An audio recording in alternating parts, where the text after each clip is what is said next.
ಸಂಸತ್ನಲ್ಲಿ ಚರಿತ್ರೆ ಸೃಷ್ಟಿಗೆ ಕ್ಷಣಗಣನೆ ಶುರುವಾಗಿದೆ ವೀಕ್ಷಕರೇ. ಐತಿಹಾಸಿಕ ಮಹಿಳಾ ಮೀಸಲಾತಿ ತಿದ್ದುಪಡಿ ಮಸೂದೆ, ಕ್ಷೇತ್ರ ಮರು ವಿಂಗಡಣೆ ಮಸೂದೆಗಳ ಭವಿಷ್ಯದ ವಿಚಾರವಾಗಿ ಇವತ್ತು ಇತ್ಯರ್ಥ ಆಗುತ್ತೆ. ಆ ಮೂಲಕ ಸಂಸತ್ನಲ್ಲಿ ಚರಿತ್ರೆ ಸೃಷ್ಟಿಗೆ ಕ್ಷಣಗಣನೆ ಶುರುವಾಗಿದೆ. ಮೊದಲನೇದು ಐತಿಹಾಸಿಕ ಮಹಿಳಾ ಮೀಸಲಾತಿ ತಿದ್ದುಪಡಿ ಮಸೂದೆ, ಕ್ಷೇತ್ರ ಮರು ವಿಂಗಡಣೆ ಮಸೂದೆಗಳ ಭವಿಷ್ಯ ಇವತ್ತು ಇತ್ಯರ್ಥ ಆಗುತ್ತೆ. ಇವತ್ತು ಸಂಜೆ 4 ಗಂಟೆಗೆ ಮಸೂದೆಗಳ ಮೇಲೆ ವೋಟಿಂಗ್ ನಡೆಯುತ್ತೆ. ಸರಳ ಬಹುಮತಕ್ಕೆ ಬೇಕಾಗಿರೋದು 360ರ ಸಂಖ್ಯಾಬಲ.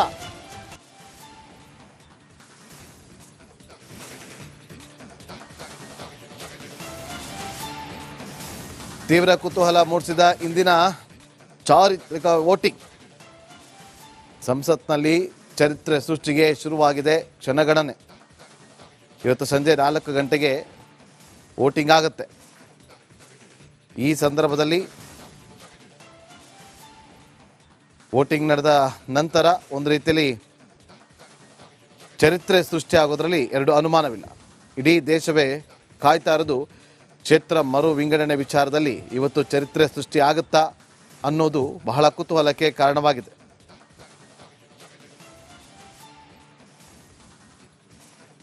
ನೋಡಿ ಯಾವ ರೀತಿಯಾಗಿದೆ, ಬಲಾಬಲ ಯಾವ ರೀತಿಯಾಗಿದೆ ಅನ್ನೋದನ್ನು ಒಂದಷ್ಟು ಕಂಪ್ಯಾರಿಸನ್ ಮಾಡಿ ನೋಡಿದಾಗ ಅಲ್ಲಿ ಉತ್ತರ ಭಾರತ ಮತ್ತು ದಕ್ಷಿಣ ಭಾರತದ ವಿಚಾರವಾಗಿ ಇವತ್ತು ಕೂಗು ಎದ್ದಿರೋದೇನು, ದಕ್ಷಿಣ ಭಾರತದ ರಾಜ್ಯಗಳಿಗೆ ಅನ್ಯಾಯ ಆಗ್ತಾ ಇದೆ ಅಂತೇಳಿ ಕೂಗು ಎದ್ದಿದೆ. ಹಾಗಾದ್ರೆ ನಿಜವಾಗ್ಲೂ ಕೂಡ ಉತ್ತರ ಭಾರತ ಮತ್ತು ದಕ್ಷಿಣ ಭಾರತಕ್ಕೆ ಅನ್ಯಾಯ ಆಗ್ತಾ ಇದೆಯಾ? ಉತ್ತರ ಭಾರತಕ್ಕೆ ಎಷ್ಟು ಹೋಗುತ್ತೆ, ದಕ್ಷಿಣ ಭಾರತ ರಾಜ್ಯಗಳಲ್ಲಿ ಎಷ್ಟು ಕ್ಷೇತ್ರಗಳು ಮರು ವಿಂಗಡಣೆ ಆದಾಗ ಸೇರ್ಪಡೆಗೊಳ್ಳುತ್ತೆ, ಎಷ್ಟು ಆ್ಯಡ್ ಆನ್ ಆಗುತ್ತೆ ಅನ್ನೋದು ಒಂದಷ್ಟು ಅಂಕಿಅಂಶಗಳ ಮೂಲಕ ನೋಡೋದಾದ್ರೆ ನೋಡಿ, ಈಗ ಅನ್ಯಾಯ ನಿಜಾನ ಅಂತ ನೋಡಿದಾಗ ಉತ್ತರ ಪ್ರದೇಶದಲ್ಲಿ ಈಗ ಹಾಲಿ ಇರುವಂಥ ಲೋಕಸಭಾ ಕ್ಷೇತ್ರಗಳ ಸಂಖ್ಯೆ 80. ಕ್ಷೇತ್ರ ಮರು ವಿಂಗಡಣೆ ಆದಾಗ ಸೇರ್ಪಡೆಗೊಳ್ಳೋದು 40 ಆಗುತ್ತೆ. ಅಲ್ಲಿಗೆ ಒಟ್ಟು 120 ಲೋಕಸಭಾ ಕ್ಷೇತ್ರಗಳಾಗುತ್ತೆ. ಇನ್ನು ಕರ್ನಾಟಕದಲ್ಲಿ ಈಗ ಇರೋದು 28 ಲೋಕಸಭಾ ಕ್ಷೇತ್ರ. ಕರ್ನಾಟಕದಲ್ಲಿ ಕ್ಷೇತ್ರ ಮರು ವಿಂಗಡಣೆ ಆದ ಬಳಿಕ 14 ಕ್ಷೇತ್ರಗಳು ಸೇರ್ಪಡೆಗೊಳ್ಳುತ್ತೆ. ಆ ಮೂಲಕ ಕರ್ನಾಟಕ ರಾಜ್ಯದಲ್ಲಿ 42 ಲೋಕಸಭಾ ಕ್ಷೇತ್ರಗಳಾಗುತ್ತೆ.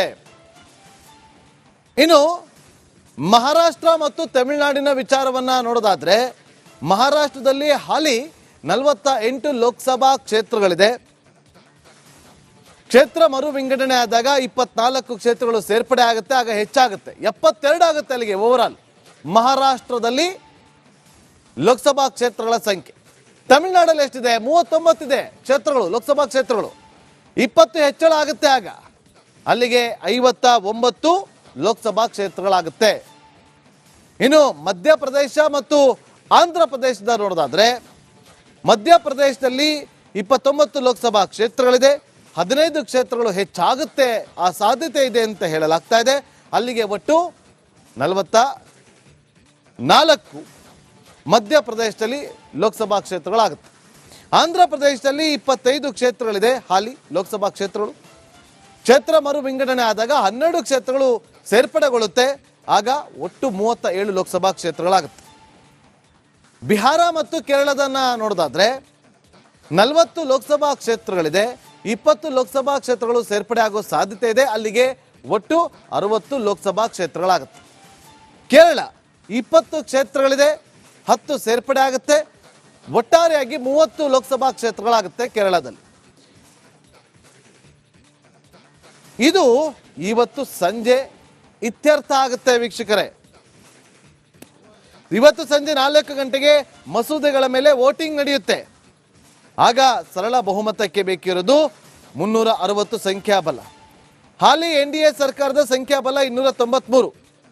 3/2 ಬಹುಮತಕ್ಕೆ NDA ಸರ್ಕಾರ ಕಸರತ್ತನ್ನು ನಡೆಸ್ತಾ ಇದೆ. ತೀವ್ರ ಕುತೂಹಲ ಮೂಡಿಸಿರುವಂಥ ಇವತ್ತಿನ ವೋಟಿಂಗ್ ನೋಡಿ. ಹಾಗಾದ್ರೆ ಸರ್ಕಾರದ ಬಳಿ ಇದೆಯಾ ಸಂಖ್ಯಾಬಲ ಅಂತೇಳಿ ನೋಡೋದಾದ್ರೆ ಒಟ್ಟು NDA ಶಕ್ತಿ ಎಷ್ಟು? 293 NDA ಟೋಟಲ್.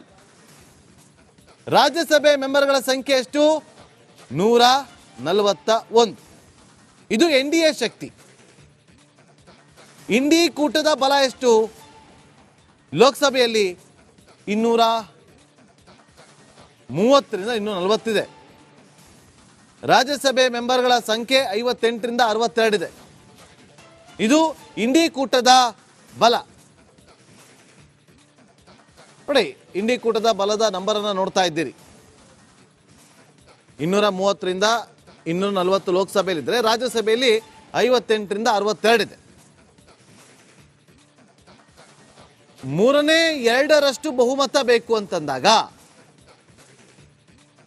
ಲೋಕಸಭೆಯಲ್ಲಿ ಇರುವಂಥದ್ದು 364, ರಾಜ್ಯಸಭೆ 164. ಹಾಗಾದ್ರೆ NDAಗೆ ಬೇಕಿರುವಂಥ ಸಂಖ್ಯೆ ಎಷ್ಟು? ಲೋಕಸಭೆಯಿಂದ 71 ಬೇಕು, ರಾಜ್ಯಸಭೆಯಿಂದ 23 ಬೇಕಾಗುತ್ತೆ. ಇವತ್ತು ಸಂಜೆ 4 ಗಂಟೆಗೆ ವೋಟಿಂಗ್ನ ಸಂದರ್ಭದಲ್ಲಿ ಸಂಖ್ಯಾಬಲ ಗೊತ್ತಾಗುತ್ತೆ, ಎಷ್ಟಿದೆ ಸ್ಪಷ್ಟವಾಗಿ ಗೊತ್ತಾಗುತ್ತೆ.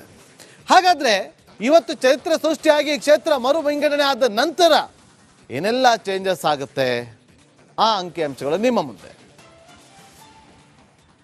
ಪ್ರಸ್ತುತ ಇರೋದು 543 ಸಂಸದರು ಇರೋದೆಷ್ಟು? 543 ಸಂಸದರಿದ್ದಾರೆ. ಆಗ ಪ್ರಸ್ತಾವನೆ ಇರೋದೆಷ್ಟು? 850. ಅಲ್ಲಿಗೆ ಕ್ಷೇತ್ರ ಮರು ವಿಂಗಡಣೆ ಆಗಿ 850 ಸಂಸದರಾದ್ರೆ ಅಲ್ಲಿಗೆ ಹೆಚ್ಚಳ ಎಷ್ಟಾಗುತ್ತೆ? 307 ಜನ ಸೇರ್ಪಡೆಗೊಳ್ತಾರೆ. 307 ಲೋಕಸಭಾ ಕ್ಷೇತ್ರಗಳು, 307 ಸಂಸದರು ಸೇರ್ಪಡೆಗೊಳ್ತಾರೆ. ಅಂದ್ರೆ MP ಗಳು ಎಷ್ಟಾಗ್ತಾರೆ ಹೆಚ್ಚುವರಿಯಾಗಿ ಶೇಕಡವಾರು ನೋಡಿದಾಗ 56.5% ಶೇಕಡವಾರು ಹೆಚ್ಚಳ ಆಗುತ್ತೆ.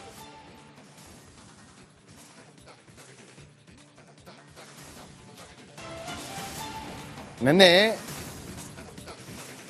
ಕೇಂದ್ರ ಗೃಹ ಸಚಿವರಾಗಿರುವಂತಹ ಅಮಿತ್ ಶಾ ಅವರು ಬಹು ನಿರೀಕ್ಷಿತ, ಅಷ್ಟೇ ವಿವಾದಿತವಾಗಿರುವಂತಹ ಕ್ಷೇತ್ರ ಮರು ವಿಂಗಡಣೆ ವಿಧೇಯಕವನ್ನ ಮಂಡಿಸ್ತಾರೆ. ನಿನ್ನೆ ದೇಶದ ಸಂಸದೀಯ ವ್ಯವಸ್ಥೆಯಲ್ಲಿ ದೊಡ್ಡ ಮಟ್ಟದ ಬದಲಾವಣೆ ತರುವಂತ ನಿರೀಕ್ಷೆ ಇದೆ ಅಂತ ಹೇಳ್ತಾರೆ. ಈ ವಿಧೇಯಕ ಒಟ್ಟು ಸ್ಥಾನಗಳು ನೋಡಿ 543ರಿಂದ 850ಕ್ಕೆ ಹೆಚ್ಚಿಸಲು ಪ್ರಸ್ತಾಪಿಸಲಾಗಿದೆ ಅಂತ ಹೇಳ್ತಾರೆ.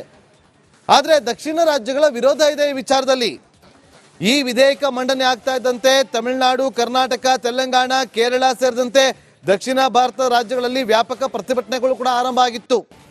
ಜನಸಂಖ್ಯೆಯನ್ನ ಯಶಸ್ವಿಯಾಗಿ ನಿಯಂತ್ರಣ ಮಾಡಿದ ದಕ್ಷಿಣ ರಾಜ್ಯಗಳಿಗೆ ಈ ಹೊಸ ಮರು ವಿಂಗಡಣೆಯಿಂದ ಪ್ರಾತಿನಿಧ್ಯ ಕಡಿಮೆ ಆಗುತ್ತೆ ರಾಜಕೀಯವಾಗಿ ಅನ್ನೋದು ಈ ದಕ್ಷಿಣ ಭಾರತದ ರಾಜ್ಯಗಳ ವಾದ.